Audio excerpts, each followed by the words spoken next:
You're listening to Less is So Much Podcast, the Whisper Edition. Tonight's question is good enough ever really good enough when designing? I believe this always comes down to the difference of perfection versus execution. There's always a trade-off between aiming for perfection and a timely execution in design. Sometimes, when you're designing, you want things to look beautiful and you strive for that. But I think too often, as a designer, I can be very guilty of spending a lot of time tweaking things that the average person will never notice. The average person does not understand what kerning is. The average person does not see a need or a lack thereof for white space or breathing room. They also don't tend to understand why RGB and CMYK matter. One of the reasons that the podcast logo is not really as elaborate or as creative as I typically like to make things is partially because rather than focusing on perfection, which, if we're being honest, I knew I probably wouldn't have put something out for a lot longer time because I would have used the excuse of the logo has to be perfect, the styling has to be perfect before doing anything. And to be fair, I wanted to try something different in my own life, so I used execution and just decided to do, hey, I'm going to execute this new idea, I'm going to put it out there, and I'm gonna just roll with it and see what happens. And then later, if I'm feeling up to it, I'll go back to the logo and I'll change it. So if you've ever been curious why that just looks like it was put together and thrown out there, it's because it was. And I think it's good enough, but I preferred in that given moment, let's just get the ball rolling, because sometimes perfection is really procrastination in disguise. That leads us to our second point, that details matter. It's important to pay attention to details when designing. But for most, when they look at your designs later on, they're going to see those tiny details and they're not going to notice them and acknowledge them, but because the details are there, they're going to appreciate the design that you put in. And when I was talking to someone a while back, I think what you're looking for in details is not that someone will actually notice all the tiny details and all the time that you spent on the details, but the fact that you did all those details. It's going to make the overall design for them be beautiful. And they're not even going to know that there's details galore throughout it, but they're going to appreciate what they're seeing because the tiny details, whether they're seen or unseen, they matter. Before I jump to the next section, I really want to touch on a quick story about when details really mattered in a certain design of mine. A while back, I made a postcard. I work at WIU, and we were promoting our ag department, and I happened to make a really cool postcard where I have 3 students, and one in the middle is throwing corn up into the air. The way the students are laid out, it worked really well to make a postcard that said, "Opportunities await at WIU," with an exclamation point at the end. Now, the way I was able to spread it out, the girl in the middle worked perfectly in creating an I in WIU.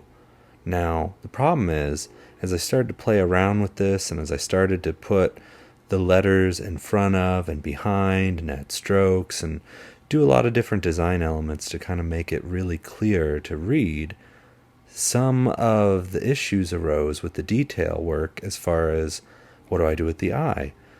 The way I had it laid out, she kind of looked like an eye, kind of didn't. And the more I played with it, I really started to tweak it to the point where I finally got it just barely enough to where you could tell it was WIU without getting rid of her in the middle. It's really one of my favorite pieces as far as layering text and people together and using people as the text itself. But had I left out the detail elements and had I just been okay with good enough, it would have looked an awful lot more like this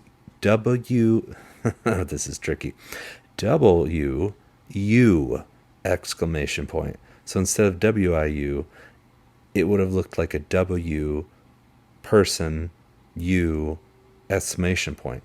She wasn't really standing out with the I, but a little bit of tweaking and a little bit of working with the details, and voila, we had W-I-U. Point 3, quality suffers with quantity. Now, I've seen different opinions on this on LinkedIn and various other places about how when you do so many things over and over and over again, your quality actually will get better because of how many times you've done something. And I don't know. I guess there is something to be said about the amount of times you do something over and over and over. And I don't know. I guess I have heard that before.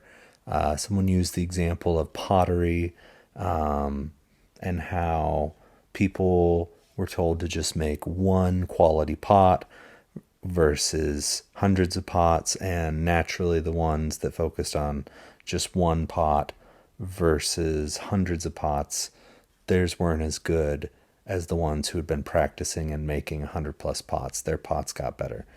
So I think, though, there is a bit of a difference when you're just pumping stuff out because you have to get it done.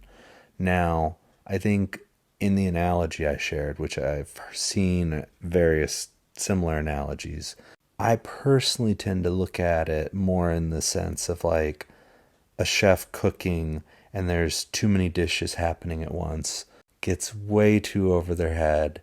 They try to make too many things all at once. And even though they're really good at cooking, the quality suffers because they had too much quantity, and then usually, as is the case, all the judges say, if you just pared it down. And I think a lot of times my point with less is more is when you pare things down, you will get better quality because you're focusing on a few things. You're making less stuff that you're throwing up against a wall and seeing if it sticks. You're trying to focus on the things that you can do really well. You're focusing on designs and elements that will capture people's imaginations and excite them and just lead to better results. And that's how I tend to look at quality and quantity and how the two play together. So in conclusion, I think it's like so many things in life. It's all about balance. If you focus too much on the details, you get lost in the details. If you don't focus on quality, you make a whole bunch of stuff, but it's just crap. But on the other hand, if you make a bunch of crap, eventually it might not be crap anymore, and it might be quality. Perfection isn't everything, but at the same time, striving for it isn't so bad either. So that's my take. You'll have to find your own balance. And the real question for yourself is, will good enough be good enough? Thanks for listening. Smash that subscribe button, and you can find us on Apple Podcasts, Spotify, iHeartRadio, and YouTube.